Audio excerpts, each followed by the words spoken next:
வணக்கம். Jagan from capital zone. நிறையா retail பீப்புள்கிட்ட இருந்து எனக்கு கேள்விகள் வருது வருமான வரி சம்பந்தமாக.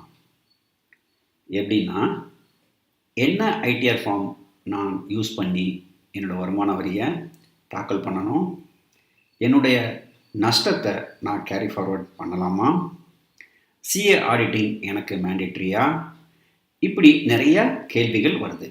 இந்த கேள்விகளுக்குள் உள்ள சந்தேகங்களை நிவர்த்தி பண்ணுறதுக்காகத்தான் இந்த டாபிக். இன்வெஸ்ட்மெண்ட்டுக்கும் ட்ரேடிங்க்கும் வருமான வரி சம்பந்தமாக என்னென்ன வித்தியாசங்கள் இருக்குது, இன்வெஸ்ட்மெண்ட்டுக்கு எப்படி வருமான வரி கணக்கிடணும், ட்ரேடிங்க்கு எப்படி வருமான வரி கணக்கிடணும் அப்படின்னு தனித்தனி வீடியோவாக இனி வரும் காலங்களில் நான் உங்களுக்கு சொல்கிறேன். இப்போது நம்ம வருமான வரி சம்பந்தமாக என்னென்ன வித்தியாசங்கள் இருக்குது அப்படிங்கிறத மட்டும் நம்ம பார்க்கலாம். நம்ம எல்லாருக்கும் நல்லா தெரியும், வருமான வரி அப்படிங்கிறது ரொம்ப சென்சிட்டிவ் ஆன ஒரு டாபிக். இன்னும் சொல்லப்போனால் வருமான வரி சம்பந்தமாக உள்ள செக்ஷன்லேயே நிறைய கிளாரிட்டி இல்லாத ஸ்டேட்மெண்ட் இருக்குது. ஒரு உதாரணத்துக்கு, இது ஸ்பெகுலேட்டிவ் இன்கமாக கன்சிடர் பண்ணணுமா பண்ணக்கூடாதா, ஷார்ட் டேர்ம் ஈக்விட்டி ஹோல்டிங் ட்ரேடிங்கா அல்லது இன்வெஸ்ட்மெண்ட்டா அப்படிங்கிறது ரொம்ப கிளியராக இல்லை. அதனால் உங்களுக்கு வருமான வரி தாக்கல் செய்கிறதுல ஏதாவது சந்தேகங்கள் இருந்தால் உங்கள் ஆடிட்டரை நீங்கள் கன்சல்ட் பண்ணலாம். இந்த டாபிக் உங்களுக்கு வருமான வரி சம்பந்தமாக நிறையா நாலேஜை எக்ஸ்போஸ் பண்ணும். நேராக டாபிக் உள்ள போகலாம். இன்வெஸ்ட்மெண்ட் அண்ட் ட்ரேடிங் அப்படின்னு எடுத்துக்கிட்டிங்கன்னா வருமான வரி சம்பந்தமாக கிட்டத்தட்ட ஒரு 10 வித்தியாசங்கள் இருக்குது. இது ஒன்று பற்றியும் நம்ம டீட்டெயில்டாக பார்க்கலாம். இதற்கு முன்னாடி நம்மளுடைய கேபிட்டல் ஜோன் சேனலை சப்ஸ்கிரைப் பண்ணுங்கள், பெல் ஐக்கானை ப்ரெஸ் பண்ணுங்கள். தொடர்ந்து நாங்கள் போட போகிற வீடியோ அப்டேட் உங்களுக்கு வரும். Number 1, long term equity holding. அதாவது ஒரு பங்கை நீங்கள் வாங்கி ஒரு வருஷத்துக்கு மேலே வைத்திருந்து அதை விற்றால் அது லாங் டேர்ம் ஈக்விட்டி ஹோல்டிங்காக கருதப்படும். அது எந்த விதத்திலையும் ட்ரேடிங்காக எடுத்துக்கொள்ளப்பட மாட்டாது. அது இன்வெஸ்ட்மெண்ட் தான். சில பேர் நினச்சிக்கிட்டு இருக்காங்க, லாங் டேர்ம் ஈக்விட்டி ஹோல்டிங்காக இருந்தால் கூட அதை நான் ட்ரேடிங்காக கன்சிடர் பண்ணலான்னு. அப்படி பண்ண முடியாது, அது ட்ரேடிங் தான். Number 2, short term equity holding. அதாவது ஒரு பங்கை வாங்கி அதை டிமேட்டில் நீங்கள் வைத்திருந்து அதற்கு பின் நீங்கள் விற்றால் அதுவும் ஒரு வருடத்துக்கு உள் அது ஷார்ட் டேர்ம் ஈக்விட்டி ஹோல்டிங்காக கருதப்படும். இதை நீங்கள் இன்வெஸ்ட்மெண்ட்டாகவும் கருதலாம், இல்லை ட்ரேடிங்காகவும் கருதலாம். இது உங்களுடைய விருப்பம்தான். இதில் இன்கம் டேக்ஸில் வருமான வரியில் இதுக்கு தெளிவாக விளக்கம் இல்லை. அதனால் நீங்கள் ஃபைல் பண்ணும்போது ஒரு இன்வெஸ்டராகவோ இல்லை ட்ரேடராகவோ நீங்கள் வருமான வரி தாக்கல் செய்யலாம். அதை பொறுத்து உங்களுக்கு வருமான வரி கணக்கிடப்படும். ஒருவேளை உங்களை நீங்களே இன்வெஸ்டர் அப்படின்னு வரையறுத்தால் நீங்கள் உங்களுக்கு வர்ற ப்ராஃபிட்டுக்கு ஷார்ட் டேர்ம் கேபிட்டல் கெயின் நீங்கள் பே பண்ணணும். ஒருவேளை நீங்கள் உங்களை ட்ரேடராக வரையறுத்தால் உங்கள் ப்ராஃபிட் பிஸ்னஸ் இன்கமாக கருதப்பட்டு நீங்கள் வருமான வரி தாக்கல் செய்யணும். இதில் முக்கியமான பாயிண்ட் என்னென்னா, நீங்கள் ஒரு தடவை உங்களை இன்வெஸ்டராகவோ ட்ரேடராகவோ வரையறுத்து விட்டால் உங்களுடைய ஆயுள் காலம் முழுக்க நீங்கள் அவ்வாறு தான் வருமான வரி தாக்கல் செய்யணும். ஒரு உதாரணத்துக்கு, போன வருடம் உங்களை நீங்கள் ஒரு இன்வெஸ்டராக வரையறுத்து விட்டால் இந்த வருடம் உங்களால் ட்ரேடராக வரையறுக்க முடியாது. முக்கியமாக நீங்கள் எஃப்ஒண்டோவில் அதாவது டெரிவேட்டிவ்ஸில் நீங்கள் ட்ரேட் பண்ணால் உங்கள் ஈக்விட்டி ஹோல்டிங்ஸ் கிட்டத்தட்ட ட்ரேடிங்காக தான் கருதப்படும், இன்வெஸ்ட்மெண்ட்டாக கருதப்பட மாட்டாது. ஏனென்றால் ட்ரேடிங் சம்பந்தமாக நீங்கள் ஏற்கனவே பிஸ்னஸ் இன்கம் டிஃபைன் பண்ணியிருக்கிறதுனால உங்களுடைய ஷார்ட் டேர்ம் ஈக்விட்டி ஹோல்டிங்ஸ் ட்ரேடிங்காக தான் கருதப்படும். நம்பர் 4, நீங்கள் ஈக்விட்டியில் இன்ட்ராடே பண்ணிங்கன்னா டெரிவேட்டிவ்ஸில் கிடையாது. ஈக்விட்டியில், அதாவது ஒரு பங்கை வாங்கி விற்கிறீங்க ஒரே நாளுக்குள்ளே. அப்படி இருக்கிற பட்சத்தில் அது இன்வெஸ்ட்மெண்ட்டாக கருதப்பட மாட்டாது. அது ட்ரேடிங்காக தான் கருதப்படும். ட்ரேடிங்லே 2 கேட்டகரி இருக்குது. ஸ்பெக்குலேட்டிவ் பிஸ்னஸ்னு ஒரு கேட்டகரி இருக்குது, நான் ஸ்பெக்குலேட்டிவ் பிஸ்னஸ்னு ஒரு கேட்டகரி இருக்குது. இதில் இன்ட்ராடே ட்ரேடிங் இன் ஈக்விட்டி எதில் வரும்னா ஸ்பெக்குலேட்டிவ் பிஸ்னஸில் வரும். இந்த ஸ்பெக்குலேட்டிவ் பிஸ்னஸ், நான் ஸ்பெக்குலேட்டிவ் பிஸ்னஸ் பற்றி டீட்டெயிலாக அப்புறம் பேசுகிறேன். நம்பர் 4, என்னுடைய இன்வெஸ்ட்மெண்ட் ட்ரேடிங் எப்படி வருமான வரி கணக்கிடப்படும்? ரொம்ப சிம்பிளுங்க. இன்வெஸ்ட்மெண்ட்டாக இருந்தால் long term capital gain or loss or short term capital gain or லாஸாக கருதப்படும்.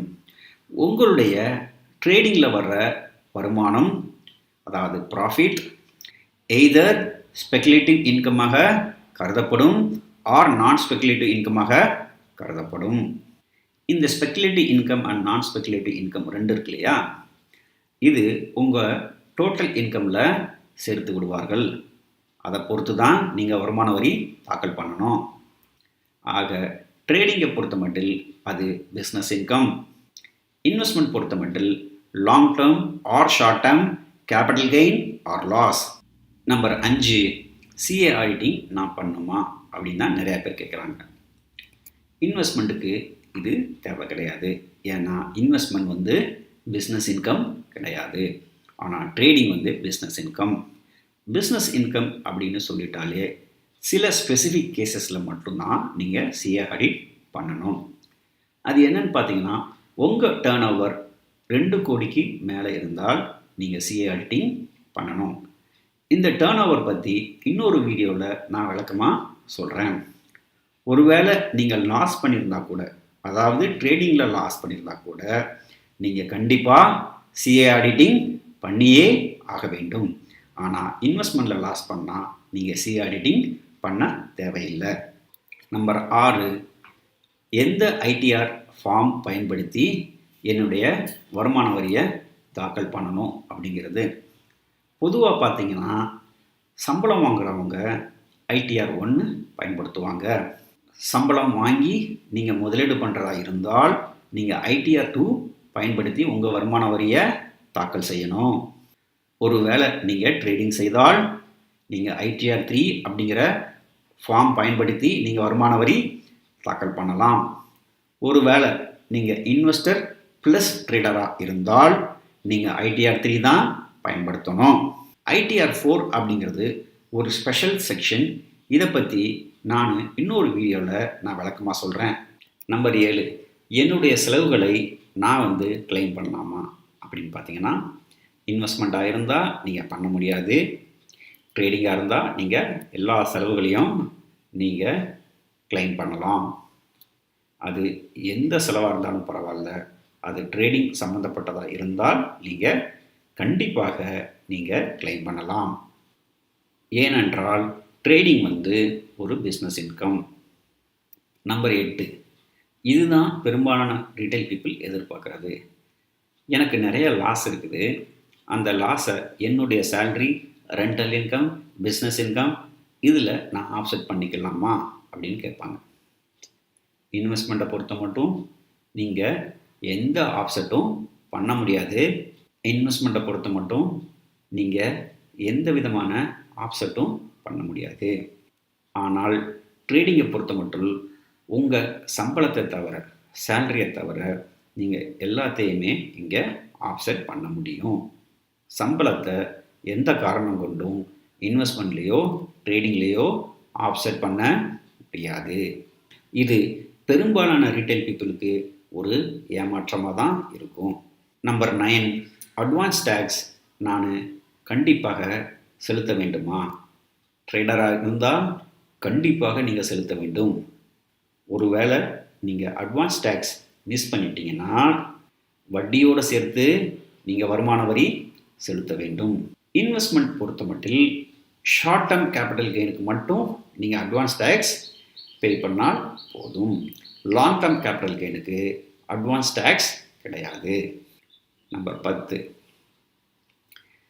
என்னுடைய லாஸை நான் கேரி ஃபார்வர்ட் பண்ணலாமா?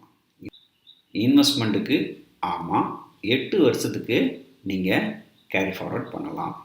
அதாவது இந்த வருஷம் லாஸ் பண்ணிங்கன்னா 8 வருஷத்துக்கு கேரி ஃபார்வர்ட் பண்ணி இந்த லாஸை அடுத்தடுத்து வர்ற ப்ராஃபிட்டில் நீங்கள் ஆஃப்செட் பண்ணலாம். ட்ரேடிங்கை பொறுத்த மட்டும் ஈக்விட்டி இன்ட்ராடே தவிர மற்ற எல்லா ட்ரேடிங் லாஸையும் நீங்கள் 8 வருஷம் கேரி ஃபார்வர்ட் பண்ணலாம். ஈக்விட்டியில் வர்ற இன்ட்ராடே லாஸ் மட்டும் 4 வருடங்கள் மட்டும்தான் நீங்கள் கேரி ஃபார்வர்ட் பண்ண முடியும். ஏனென்றால் ஈக்விட்டி இன்ட்ராடே ஒரு ஸ்பெகுலேட்டிவ் இன்கமாக கருதப்படும். எல்லா ஸ்பெகுலேட்டிவ் இன்கமும் நீங்கள் 4 வருடங்கள் தான் கேரி ஃபார்வர்ட் பண்ண முடியும். முக்கியமாக ட்ரேடிங்கில் நீங்கள் லாஸை கேரி ஃபார்வர்ட் பண்ணணும்னா கண்டிப்பாக டேக்ஸ் ஆடிட்டிங் பண்ண வேண்டும். டேக்ஸ் ஆடிட்டிங் இல்லாமல் நீங்கள் லாஸை கேரி ஃபார்வர்ட் பண்ண முடியாது. தேங்க்ஸ் ஃபார் வாட்சிங் திஸ் டாபிக். இந்த டாபிக் உங்களுக்கு வருமான வரி சம்பந்தமாக நல்ல புரிதல் வந்திருக்குன்னு நான் நம்புகிறேன். இந்த வீடியோவை லைக் பண்ணுங்கள், ஷேர் பண்ணுங்கள், ட்வீட் பண்ணுங்கள், ரீட்வீட் பண்ணுங்கள். நம்ம கேபிட்டல் ஜோன் சேனலை சப்ஸ்கிரைப் பண்ணுங்கள், பெல் ஐக்கானை ப்ரெஸ் பண்ணுங்கள். இன்னும் ஒரு அருமையான டாப்பிக்கில் உங்களை சந்திக்கிறேன். நன்றி, வணக்கம்.